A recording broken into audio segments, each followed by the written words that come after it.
Presented by जीत Narayan official. प्रेम से बोलिए सरस्वती मैया की।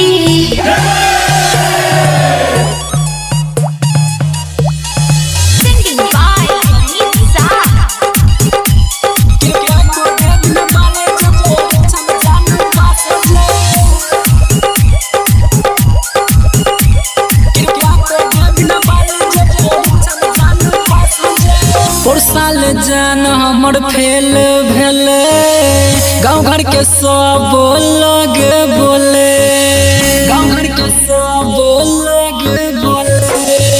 पर साल जान हमर फेल भेले, गाँव घर के सब लोग बोले। अब की बेर कुछ जैसन कर तोरा पर विश्वास हो जाए, कृपा कर दे बिना बाली जब परीक्षा में जानो पास हो जाए।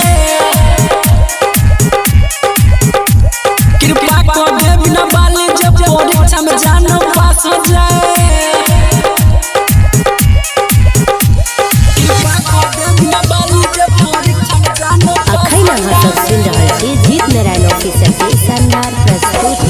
कृपा कर दे बिना बाली जब परीक्षा में जानो पास हो जाए।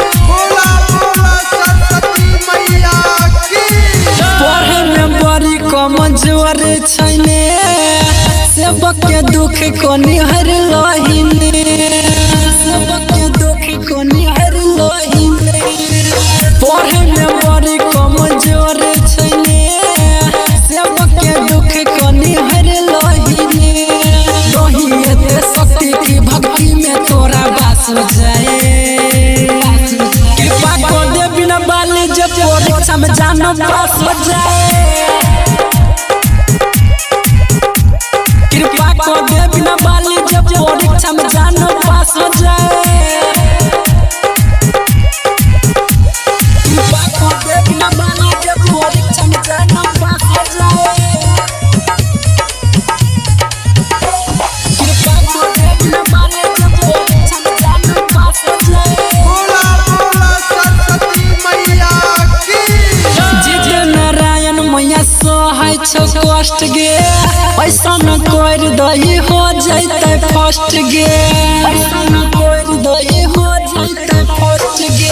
जीत नारायण मैया सहाय छो कष्ट गे, ऐसा न कर दही हो जाते फर्स्ट गे।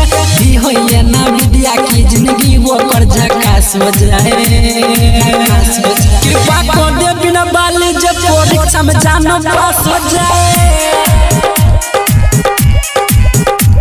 कृपा कर दे बिना बाली जब परीक्षा में जानो पास हो जाए।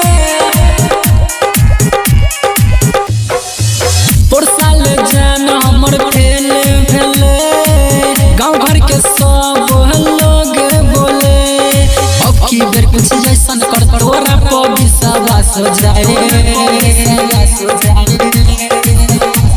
कृपा कर दे बिना बाली जब परीक्षा में जानो पास हो जाए।